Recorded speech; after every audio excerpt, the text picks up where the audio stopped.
Hindi masama ang unahin ang sarili. Tandaan niyo po yun.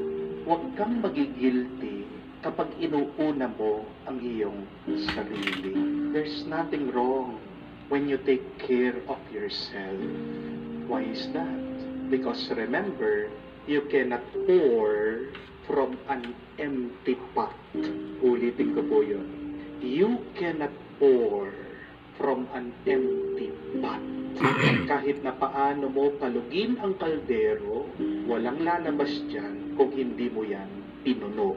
Ibig sabihin, makakapagbigay ka lang kung pinuno mo ang iyong sarili. Makakapagmahal ka lang kung inuna mong minahal ang iyong sarili. So if you want to give and give also to yourself. Give first to yourself. Minsan, naawa po ako sa mga ibang OFW, sa mga kababayan po nating nagtatrabaho sa ibang bansa. Bakit?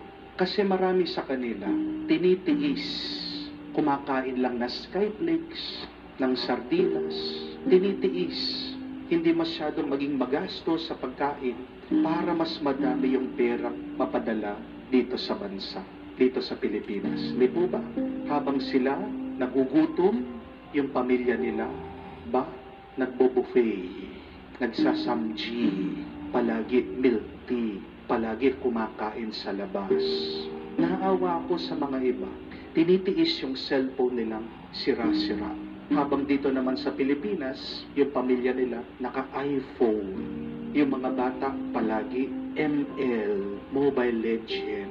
Nakakaawa na itong mga kababayan po natin, nag-overtime, kayod ng kayod.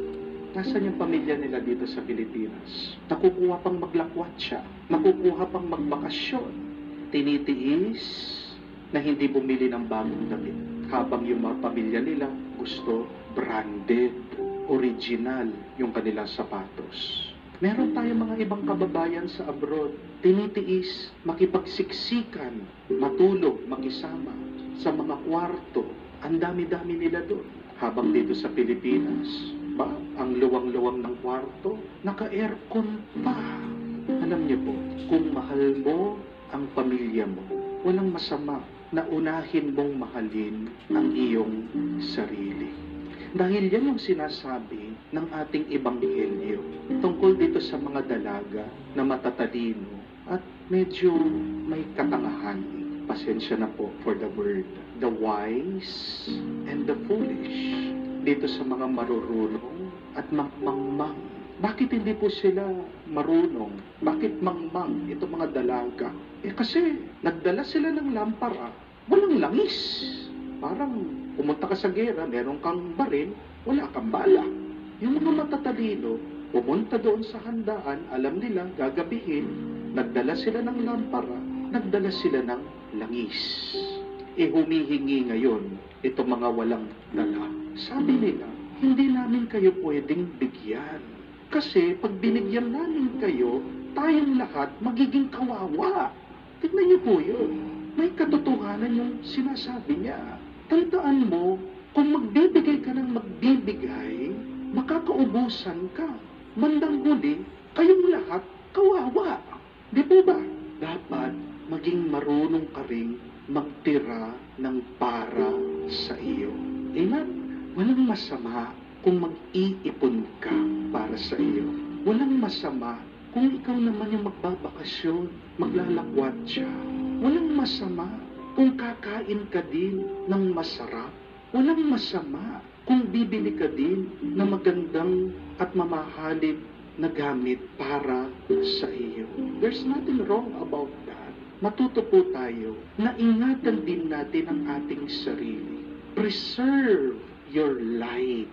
Kasi kapag napagod ka, kapag nagkasakit ka, kapag na-depress ka, kapag nalungkot ka, sino pang magbibigay sa iyong mga minamahal? Di ba inaasahan ka? Pero kung mamamatay ang iyong ilaw, paano ka pa makakapagbigay sa kanila? Remember that. Learn to take care of yourself before taking care of others. Learn to rest. Because even in the Bible, in Genesis, God rested on the seventh day. Kung ang Diyos nga marunong magpahinga, ikaw pa kaya? Diyos na yun, nagpapahinga. Ikaw, tao ka lang. At sana din po, isang paalaala para sa mga binibigyan, para sa mga sinusustentuhan, para sa mga tinutulungan sa inyo. Ito po sanang huwag niyong kalimutan. Huwag niyo naman po sanang masamain at iparamdam, konsensyahin itong mga nagbibigay sa inyo kapag sila ay hindi makapagbigay. Pag nakikita nyo na inuuna nila ang kanilang sarili. Do not make them feel guilty when they are prioritizing themselves sometimes. Kasi tingnan niyo po dito sa kwento, sinabihan ng mga marurunong na dalaga yung mga mangmang. Wala kaming maibibigay sa inyo. Bumili kayo doon, kayo mismo. May narinig po ba kayo dito sa mga mangmang na nagalit sila, dito sa mga matatalino? Hindi naman sila sinabihan na, ganyan kayo, makasarili kayo, napaka-selfish nyo, para konting langis lang, hindi pa kayo magbibigay sa amin. We did not hear anything like that in the gospel.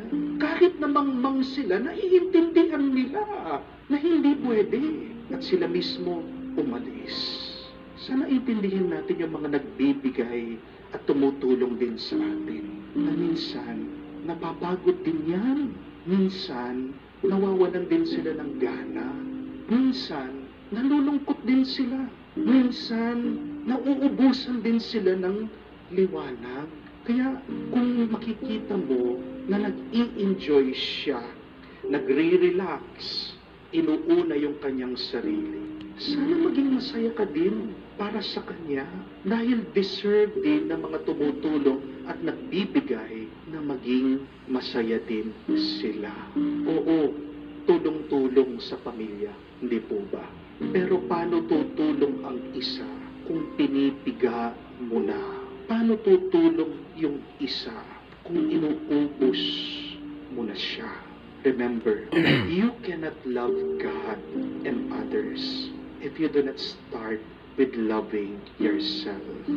Kapag mahal mo ang iyong sarili, kapag nag-iipon ka ng lakas ulit, para saan ito? Hindi lang para sa iyo. Ginagawa mo ito dahil gusto mong ipagpatuloy ang pagmamahal mo, ang paglilingkod mo sa Diyos at sa iyong mga minamahal.